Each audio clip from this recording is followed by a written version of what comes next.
कानपुर में corona warriors पर हुए पथराव की घटना का सीएम ने संज्ञान लिया और अधिकारियों को मामले में निर्देश देते हुए दोषियों पर सख्त कार्रवाई के आदेश दिए। पुलिस ने अब तक मामले में 7 लोगों की गिरफ्तारी की। कोरोना वॉरियर्स पर लगातार हो रहे हमलों को लेकर योगी सरकार ने महामारी एक्ट में कई संशोधन किए हैं। इसके तहत कोरोना वॉरियर पर हमला अपराध होगा, साथ साथ सरकारी संपत्ति को नुकसान पहुंचाना भी अपराध होगा। कानपुर के बजरिया थाना इलाके में स्वास्थ्य विभाग और पुलिस फोर्स पर उपद्रवियों ने पथराव किया। हमला उस वक्त किया गया जब टीम गोशी मस्जिद के पास कोरोना पॉजिटिव मरीज को लेने पहुंची थी। गौतम बुद्ध नगर में कोरोना के मामले रुकने का नाम नहीं ले रहे। एक बार फिर 3 नए मामले सामने आने से जिले में हड़कंप मचा हुआ है। अब तक जिले में कुल 137 मामले सामने आ चुके हैं। नए मामलों में 2 केस सेक्टर 8 के जेजे कॉलोनी के हैं, जबकि 1 केस सेक्टर 122 का।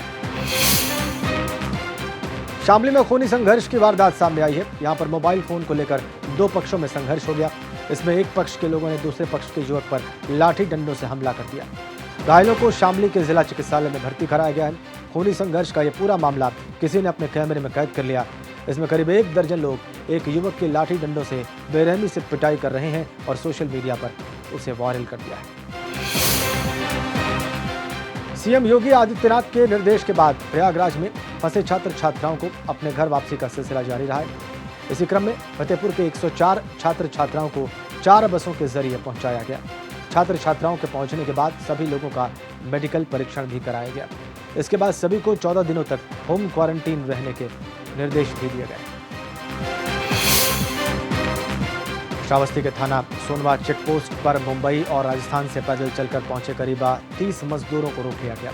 ये लोग मुंबई और राजस्थान में दिहाड़ी का काम करते थे। लॉकडाउन के बाद से काम बंद होने के बाद सैकड़ों किलोमीटर का सफर तय कर ये सभी बहराइच पहुंचे हैं। फिलहाल प्रशासन ने सभी का स्वास्थ्य परीक्षण करने के बाद इन्हें होम क्वारंटीन रहने के निर्देश दिए हैं। बाराबंकी में हिंदू मुस्लिम भाईचारे की मिसाल पेश करते हुए दोनों समाज के लोगों के संयुक्त प्रयास से जनता किचन खोला गया। इसमें बड़ी संख्या में मुस्लिम भाई रोजा रखकर गरीबों के लिए भोजन बनाने में जुटे हैं। इससे कोई गरीब इस लॉकडाउन में भूख से वंचित न रह जाए। बिजनौर में लगातार कोरोना वायरस के बढ़ते मरीजों की तादाद से जहां पुलिस प्रशासन में हड़कंप मचा हुआ है, तो जिले में अब तक 29 कोरोना मरीजों की पुष्टि हो चुकी है। कोई लॉकडाउन का उल्लंघन न करे, इसी लिहाज से पुलिस प्रशासन ने हॉटस्पॉट इलाके में ड्रोन कैमरे उड़ाए।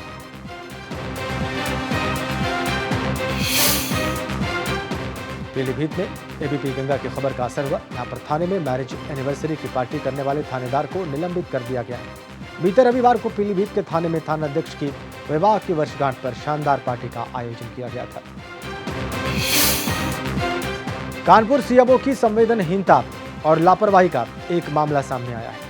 दरअसल स्वास्थ्य विभाग ने कोरोना संदिग्ध की तीसरी रिपोर्ट आने से पहले ही उसे घर भेज दिया और संदिग्ध की तीसरी रिपोर्ट भी पॉजिटिव आई। इसके बाद से सीएमओ मीडिया कर्मियों को धमकाते नजर आए। फिरोजाबाद में एक कोरोना संदिग्ध ने आइसोलेशन में आत्महत्या कर ली। वार्ड में पंखे से लटक कर सुसाइड करने से हड़कंप मच गया। 20 अप्रैल को ये एफएच मेडिकल कॉलेज टुंडला में एडमिट हुआ था। अब इसकी रिपोर्ट ही नहीं आई है और डिप्रेशन में आकर जिंदगी इसने खत्म कर ली।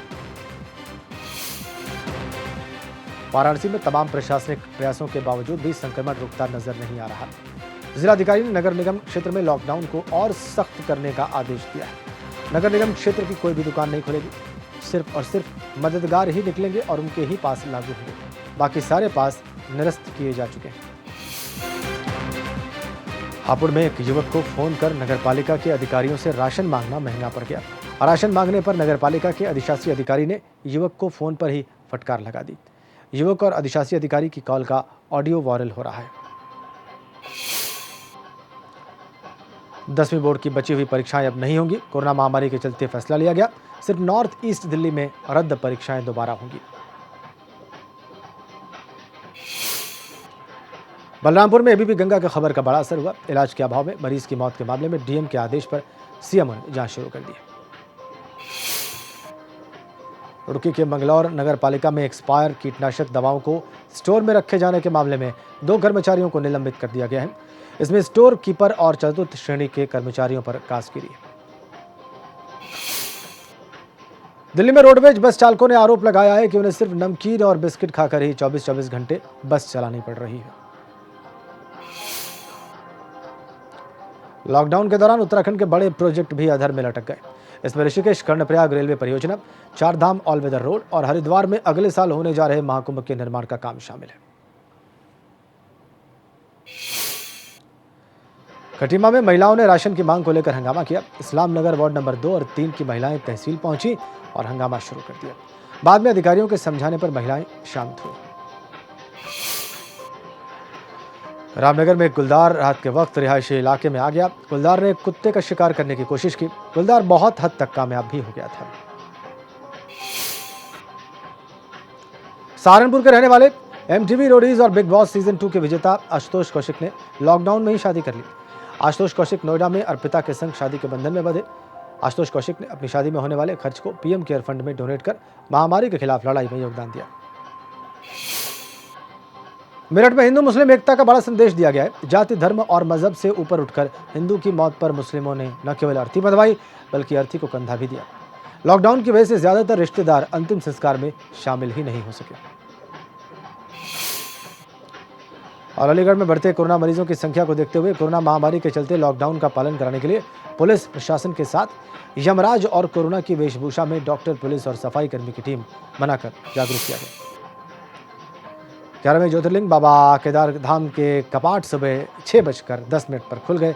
मुख्य पुजारी के साथ देवस्थानम बोर्ड के 16 सदस्य और प्रशासनिक अधिकारी भी इसमें शामिल हैं।